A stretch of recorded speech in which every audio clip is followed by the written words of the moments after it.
ಎಣ್ಣೆ ಒಂದು ರೀತಿನಲ್ಲಿ ತುಕ್ಕು ಹಿಡಿದಿರೋ ಬಾಂಡ್ಲೆಯಲ್ಲಿ ಬಿಸಿ ಬಿಸಿ ಕಜ್ಜಾಯ ಕರೀತಾರೆ. ಆ ಎಣ್ಣೆ ಕರ್ದಿದ್ದೇ ಎಣ್ಣೆನಲ್ಲಿ ಮತ್ತೆ ಮತ್ತೆ ಮತ್ತೆ ಮತ್ತೆ ಕರೆದು ಅದು ದಪ್ಪ ಆಗ್ಬಿಟ್ಟಿರುತ್ತೆ, ಥಿಕ್ಕನ್ ಆಗ್ಬಿಟ್ಟಿರುತ್ತೆ. ಸೊ ಆ ಜಾಗಗಳನ್ನ ನೋಡ್ತಾ ಇದ್ರೆ ಸ್ವಚ್ಛತೆಯ ಕುರುಹೂ ಕೂಡ ಇಲ್ಲದಂತಹ ಜಾಗ ಅದು. ಜೊತೆಗೆ ಕಜ್ಜಾಯದ ಮೇಲೆ ನೊಣಗಳು ಮುತ್ತಿರ್ತವೆ. ಸ್ವಚ್ಛತೆಗೆ ಇಲ್ಲದಂತಹ ಜಾಗ. ಆ ಎಣ್ಣೆ ದೇವರೇ ಗತಿ. ಆ ಎಣ್ಣೆ ನೋಡ್ಬಿಟ್ರೆ ಅಂಥ ಎಣ್ಣೆ ಅದರಲ್ಲಿ ಕರಿದಿರ್ತಾರೆ. ಕಾವಲ್ ಬೈರೋ ಸಂದರ್ಭದಲ್ಲಂತೂ ಗುಹೆಯಂತಹ ಫ್ಯಾಕ್ಟ್ರಿಗಳು, ಚಿಕ್ಕ ಚಿಕ್ಕ ಜಾಗ, ಗುಹೆಯಂಥ ಫ್ಯಾಕ್ಟ್ರಿಗಳು, ಅಲ್ಲಿ ಲೈಟ್ ಸಹ, ಬೆಳಕು ಸಹ ಸರಿಯಾಗಿರೋದಿಲ್ಲ.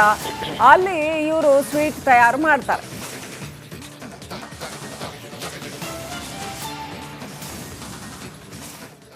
ರಿಪಬ್ಲಿಕ್ ಕನ್ನಡ ನೋಡಿ ಎಕ್ಸ್ಪೋಸ್ ಮಾಡ್ತಾ ಇರುವಂತ ದೃಶ್ಯವನ್ನ ತಾವು ನೋಡ್ತಾ ಇದ್ದೀವಿ. ಆ ಬಾಣಲೆಯ ಒಳಗಡೆ ಎಣ್ಣೆ, ಬಾಣಲೆಯ ಒಳಗಡೆ ಇರುವ ಎಣ್ಣೆ ನೋಡಿ. ಶ್ರೀಲಕ್ಷ್ಮಿ ಹೇಳ್ದಂಗೆ ಆ ಡಾಂಬರ್, ರಸ್ತೆಗೆ ಬಳಸುವಂತ ಡಾಂಬರ್ ಎಷ್ಟು ಕಪ್ಪಗಾಗಿರುತ್ತೆ ಆ ರೀತಿಯ ಕಪ್ಪಗಿನ ಎಣ್ಣೆ. ಆ ಎಣ್ಣೆಯಲ್ಲಿ ಕಜ್ಜಾಯವನ್ನ ಇವರು ಕರೀತಾರೆ. ಎಷ್ಟು ಕಪ್ಪಗಿದೆ ನೋಡಿ. ನಾವು ಅದನ್ನ ತಿಂದ್ರೆ ನಮ್ಮ ಆರೋಗ್ಯದ ಮೇಲೆ ಏನ್ ಪರಿಣಾಮ ಬೀರಬಹುದು ಅಂತ ಹೇಳಿ ನೋಡಿ. ಇದು ಒಂದು ಕಾರ್ಖಾನೆಯ ಒಳಗಡೆ ಸ್ವೀಟ್ ಖರೀದಿ ಮಾಡ್ತಾ ಇದ್ದಾಗ ಅಥವಾ ಸ್ವೀಟ್ ಅನ್ನ ಈ ರೀತಿಯಲ್ಲಿ ತಯಾರು ಮಾಡ್ತಾ ಇದ್ದಾಗ ಅಲ್ಲಿ ಬಳಸ್ತಾ ಇದ್ದಂತ ಬಾಣಲೆ ಒಳಗಿದ್ದಂತ ಎಣ್ಣೆ. ಈ ಎಣ್ಣೆಯಲ್ಲಿ ನೀವು ಕಜ್ಜಾಯ ಹೊಡೆದು ತಿಂದ್ರೆ ಹೆಂಗಾಗುತ್ತೆ ಅನ್ನೋದನ್ನ ನೀವು ಯೋಚನೆ ಮಾಡಿ. ನಮ್ಮ ಆರೋಗ್ಯದ ಮೇಲೆ ಏನ್ ಪರಿಣಾಮ ಬೀರುತ್ತೆ ಅನ್ನೋದನ್ನ ನೀವು ಯೋಚನೆ ಮಾಡಿ. ಕರಾಳವಾದಂತ ಫ್ಯಾಕ್ಟ್ರಿಗಳು, ಆ ಫ್ಯಾಕ್ಟ್ರಿಗಳು ಹಬ್ಬ ಬಂದಾಗ ತಯಾರು ಮಾಡುವಂತ ಸ್ವೀಟ್, ಆ ಸ್ವೀಟ್ ಅನ್ನ ನಾವು ಪ್ಯಾಕ್ ನೋಡಿ ಇದು ಚೆನ್ನಾಗಿದೆ ಅಂತ ಹೇಳಿ ನಾವು ಖರೀದಿ ಮಾಡಿ ನಮ್ಮ ಮನೆ ಮಕ್ಕಳಿಗೆಲ್ಲ ಕೊಡ್ತೀವಿ. ನಾವು ನಮ್ಮ ಕುಟುಂಬದವರಿಗೆ, ನಮ್ಮ ಪರಿವಾರಕ್ಕೆಲ್ಲ ಸ್ವೀಟ್ ಅಂತೀವಿ ಹಬ್ಬ ಅಂತ ಹೇಳಿ ಬಂದಾಗ. ಆದ್ರೆ ಆ ಹಬ್ಬಕ್ಕೆ ನಾವು ಖರೀದಿ ಮಾಡುವಂತ ಸ್ವೀಟ್ ತಯಾರಾಗುವಂತ ಕಾರ್ಖಾನೆಗಳು ನೋಡಿ. ಕಾರ್ಖಾನೆಗಳ ಒಳಗೆ ಅವರು ಬಳಸುವಂತ ಎಣ್ಣೆಗಳು ಹೆಂಗಿದೆ ನೋಡಿ. ಸ್ವೀಟ್ಗೆ ಡಾಲ್ಡಾ ಬೇಕೇ ಬೇಕು. ಆ ಡಾಲ್ಡಾ ಹೇಗಿದೆ ನೋಡಿ. ಯಾವುದೇ ಡಾಲ್ಡಾ ಹಾಕದೆ ಸ್ವೀಟ್ ಮಾಡ್ಲಿಕ್ಕೆ ಸಾಧ್ಯವೇ ಇಲ್ಲ. ಕಾರ್ಖಾನೆಗಳಲ್ಲಿ ಬಳಸುವ ಡಾಲ್ಡಾ ಹೆಂಗಿದೆ ನೋಡಿ. ರಿಪಬ್ಲಿಕ್ ಕನ್ನಡ ಸ್ಟಿಂಗ್ ಆಪರೇಷನ್ ಮೂಲಕ ಎಲ್ಲವನ್ನು ಕೂಡ ನಿಮ್ಮ ಮುಂದೆ ತೆರೆದಿಡ್ತಾ ಇದೆ. ದೀಪಾವಳಿ ಹಬ್ಬಕ್ಕೆ ಸ್ವೀಟ್ ಖರೀದಿ ಮಾಡೋರು ಸ್ವಲ್ಪ ಎಚ್ಚರವಾಗಿರಿ, ಹುಷಾರಾಗಿರಿ. ನೀವು ತಿನ್ನುವಂತ ಸ್ವೀಟ್ ಎಷ್ಟು ಸೇಫ್ ಅನ್ನೋದನ್ನ, ಈ ಸ್ವೀಟ್ ಕಾರ್ಖಾನೆಗಳಲ್ಲಿ ಹೇಗೆ ತಯಾರು ಮಾಡ್ತಾರೆ ಅನ್ನೋದನ್ನ ನಾವು ನಿಮ್ಮ ಮುಂದೆ ಎಕ್ಸ್ಪೋಸ್ ಮಾಡ್ತಾ ಇದ್ದೀವಿ. ಕಾವಲ್ ಬೈರಸಂದ್ರದ ಈ ಫ್ಯಾಕ್ಟರಿ, ಆ ಫ್ಯಾಕ್ಟರಿಯಲ್ಲಿ ಬಳಸ್ತಾ ಇದ್ದಂತಹ ಸ್ವೀಟ್ ತಯಾರಿಕೆಗೆ ಬಳಸ್ತಾ ಇದ್ದಂತಹ ಡಾಲ್ಡಾ, ತುಪ್ಪ ಬದಲಿಗೆ ಡಾಲ್ಡಾ ಹಾಕ್ತೀವಿ. ತುಪ್ಪ ಅಥವಾ ಡಾಲ್ಡಾ ಬೇಕೇ ಬೇಕು ಸ್ವೀಟ್ಗೆ. ಎಣ್ಣೆ ನೋಡಿದ್ರಿ, ಡಾಲ್ಡಾ ನೋಡಿದ್ರಿ. ನಮ್ಮ ಪ್ರತಿನಿಧಿ ಅರವಿಂದ್ ಕಾರ್ಖಾನೆ ಒಳಗಡೆ ನುಗ್ಗಿ ಅಲ್ಲಿ ಹೆಂಗೆ ತಯಾರಾಗ್ತಾ ಇದೆ ಸ್ವೀಟ್ ಅನ್ನೋದನ್ನ ನಿಮ್ಮ ಮುಂದೆ ಎಕ್ಸ್ಪೋಸ್ ಮಾಡಿದ್ದಾರೆ. ಅವರು ಮಾಡಿರುವಂತ ಪ್ರತ್ಯಕ್ಷ ವರದಿಯನ್ನ ನೋಡೋಣ ಬನ್ನಿ.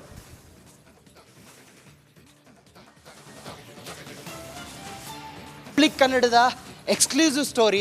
ಬೆಂಗಳೂರಲ್ಲಿ ಈ ರೀತಿಯಾದಂಥ ಒಂದು ಘಟನೆಯನ್ನು ಈ ಹಿಂದೆ ತಾವು ಕಂಡಿದ್ರಿ, ಕೇಳಿದ್ರಿ. ಆದರೆ ಇತ್ತೀಚೆಗೆ ಎಲ್ಲೂ ಆಗ್ತಾ ಇಲ್ಲ ಅನ್ನುವಂಥ ಸುದ್ದಿ ಕೂಡ ಹರಿದಾಡಿತ್ತು.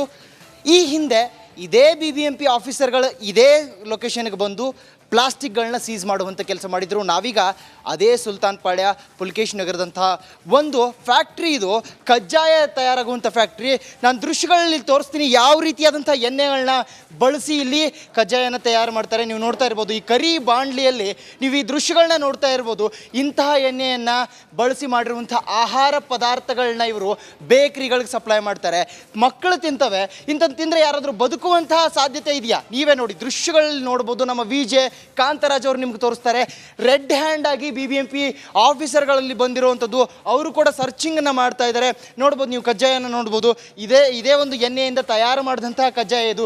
ಕಂಪ್ಲೀಟ್ ಆಗಿ ಒಂದು ಫ್ಯಾಕ್ಟ್ರಿಗಳನ್ನ ನಾನು ತೋರಿಸ್ತಾ ಹೋಗ್ತೀನಿ ನಿಮಗೆ ದೃಶ್ಯಗಳಲ್ಲಿ. ಇಲ್ಲಿರುವಂತಹ ಲೋಕಲ್ ಸ್ಥಳೀಯ ಹೆಣ್ಣು ಮಕ್ಕಳು ಇಲ್ಲಿ ಕೆಲಸ ಮಾಡ್ತಾರೆ. ಪಾಪ ಅವ್ರು ಕೆಲಸ ಮಾಡೋದಕ್ಕೆ ನಮ್ಮ ಅಭ್ಯಂತರ ಇಲ್ಲ. ಆದರೆ ಇಲ್ಲಿರುವಂತಹ ಓನರ್ ಈ ರೀತಿಯಾದಂತಹ ಎಣ್ಣೆಯಿಂದ ತಯಾರು ಮಾಡುವಂಥದ್ದು ತಾವು ದೃಶ್ಯಗಳಲ್ಲಿ ನೋಡ್ತಾ ಇರ್ಬೋದು.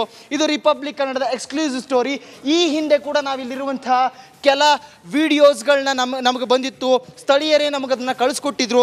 ತಾವು ನೋಡ್ಬೋದು ಇಲ್ಲಿ ಇಡೀ ಫ್ಯಾಕ್ಟ್ರಿ ನೋಡಿ, ಎಲ್ಲೂ ಕೂಡ ಸ್ವಚ್ಛತೆ ಅನ್ನುವಂಥದ್ದೇ ಇಲ್ಲ. ಇಲ್ಲಿ ಎಲ್ಲೆಂದರಲ್ಲಿ ಪೇಪರ್ಗಳು, ಎಲ್ಲೆಂದರಲ್ಲಿ ಕಜ್ಜಾಯಗಳನ್ನ ಇಟ್ಟಿರುವಂಥದ್ದನ್ನು ನೋಡ್ಬೋದು. ನೀವು ಸಿಲಿಂಡರ್ಗಳನ್ನ ನೋಡ್ಬೋದು. ಇಲ್ಲಿನ ಲೋಕಲೈಟ್ಸ್, ಇಲ್ಲಿರುವಂಥ ಮಹಿಳೆಯರು ಇಲ್ಲಿ ಕೆಲಸ ಮಾಡ್ತಾರೆ. ಅಮ್ಮ, ಈ ಪದಾರ್ಥಗಳನ್ನ ತಿಂದರೆ ಯಾರಾದರೂ ಬದುಕ್ತಾರ? ಅಂತಹ ಎಣ್ಣೆಯಲ್ಲಿ ಆ ಪದಾರ್ಥಗಳನ್ನ ಮಾಡಿದ್ರೆ ತಿಂದರೆ ಬದುಕ್ತಾರ? ನೀವೇ ಹೇಳಿ. ನೀವೇ ಅದನ್ನು ತಯಾರಿಸೋದಲ್ವಾ? ನಿಮ್ಮ ಮಕ್ಕಳಿಗೆ ಕೊಡ್ತೀರಾ ಅದನ್ನ, ನೀವು ತಿಂತೀರಾ ಅದನ್ನು? ಆ ಕಜ್ಜಾಯನ ತಿಂತೀರಾ ನೀವು? ಆರೋಗ್ಯಕ್ಕೆ ಒಳ್ಳೆಯದದು. ಈ ಹಿಂದೆ BBMP ಆಫೀಸರ್ಸ್ ಇಲ್ಲಿ ಬಂದು ಅವರು ಇಲ್ಲಿರುವಂತಹ ಪ್ಲಾಸ್ಟಿಕ್ ಪೇಪರ್ಗಳನ್ನ ಇಲ್ಲಿ ಮಾಡ್ತಾ ಇದ್ದಾರೆ, ಆ ಒಂದು ಪ್ಯಾಕಿಂಗ್ ಮಾಡ್ತಾ ಇದ್ದಾರೆ ಅನ್ನುವಂಥದ್ರಲ್ಲಿ ರೇಡ್ ಕೂಡ ಮಾಡಿದ್ರು. ನಮ್ಮ ಹತ್ರ ಅದರ ದಾಖಲೆ ಕೂಡ ಇದೆ.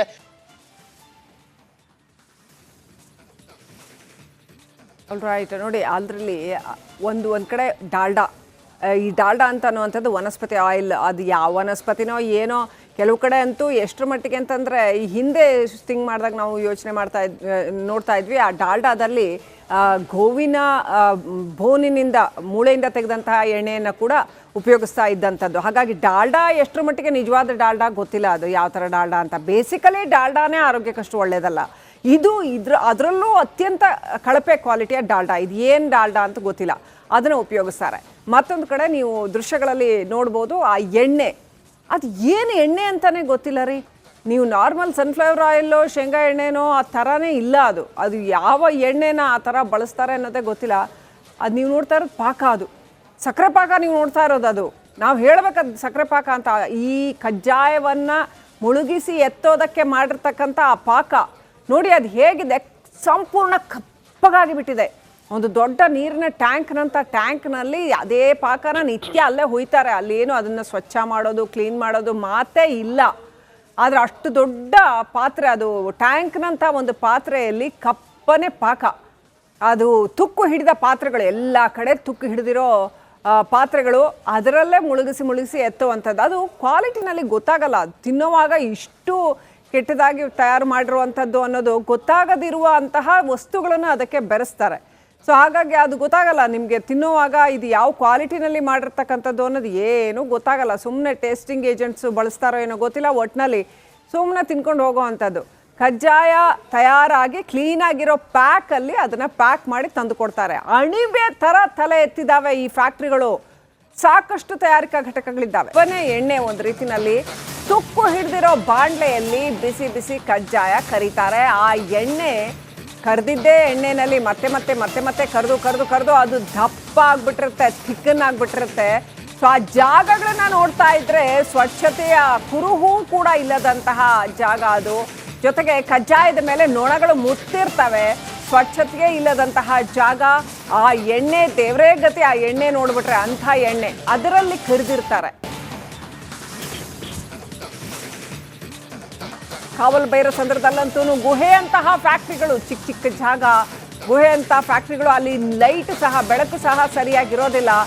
ಅಲ್ಲಿ ಇವರು ಸ್ವೀಟ್ ತಯಾರು ಮಾಡ್ತಾರೆ.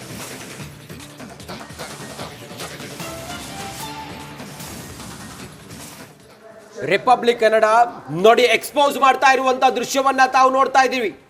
ಆ ಬಾಣಲೆಯ ಒಳಗಡೆ ಎಣ್ಣೆ, ಬಾಣಲೆಯ ಒಳಗಡೆ ಇರುವ ಎಣ್ಣೆ ನೋಡಿ.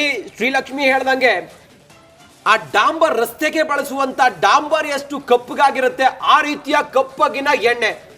ಆ ಎಣ್ಣೆಯಲ್ಲಿ ಕಜ್ಜಾಯವನ್ನ ಇವರು ಕರೀತಾರೆ. ಎಷ್ಟು ಕಪ್ಪಗಿದೆ ನೋಡಿ. ನಾವು ಅದನ್ನ ತಿಂದ್ರೆ ನಮ್ಮ ಆರೋಗ್ಯದ ಮೇಲೆ ಏನ್ ಪರಿಣಾಮ ಬೀರಬಹುದು ಅಂತ ಹೇಳಿ ನೋಡಿ.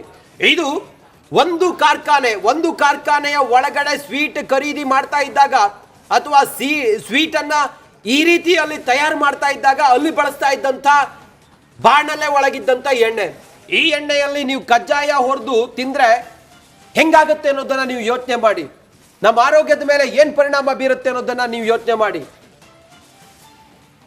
ಕರಾಳವಾದಂತ ಫ್ಯಾಕ್ಟ್ರಿಗಳು, ಆ ಫ್ಯಾಕ್ಟ್ರಿಗಳು ಹಬ್ಬ ಬಂದಾಗ ತಯಾರು ಮಾಡುವಂತ ಸ್ವೀಟ್, ಆ ಸ್ವೀಟ್ ಅನ್ನ ನಾವು ಪ್ಯಾಕ್ ನೋಡಿ ಇದು ಚೆನ್ನಾಗಿದೆ ಅಂತ ಹೇಳಿ ನಾವು ಖರೀದಿ ಮಾಡಿ ನಮ್ಮ ಮನೆ ಮಕ್ಕಳಿಗೆಲ್ಲ ಕೊಡ್ತೀವಿ. ನಾವು ನಮ್ಮ ಕುಟುಂಬದವರಿಗೆ, ನಮ್ಮ ಪರಿವಾರಕ್ಕೆಲ್ಲ ಸ್ವೀಟ್ ಅಂತೀವಿ ಹಬ್ಬ ಅಂತ ಹೇಳಿ ಬಂದಾಗ. ಆದ್ರೆ ಆ ಹಬ್ಬಕ್ಕೆ ನಾವು ಖರೀದಿ ಮಾಡುವಂತ ಸ್ವೀಟ್ ತಯಾರಾಗುವಂತ ಕಾರ್ಖಾನೆಗಳು ನೋಡಿ, ಕಾರ್ಖಾನೆಗಳ ಒಳಗೆ ಅವರು ಬಳಸುವಂತ ಎಣ್ಣೆಗಳು ಹೆಂಗಿದೆ ನೋಡಿ. ಸ್ವೀಟ್ಗೆ ಡಾಲ್ಡಾ ಬೇಕೇ ಬೇಕು. ಆ ಡಾಲ್ಡಾ ಹೇಗಿದೆ ನೋಡಿ. ಯಾವುದೇ ಡಾಲ್ಡಾ ಹಾಕದೆ ಸ್ವೀಟ್ ಮಾಡ್ಲಿಕ್ಕೆ ಸಾಧ್ಯವೇ ಇಲ್ಲ. ಕಾರ್ಖಾನೆಗಳಲ್ಲಿ ಬಳಸುವ ಡಾಲ್ಡಾ ಹೆಂಗಿದೆ ನೋಡಿ. Republic Kannada sting operation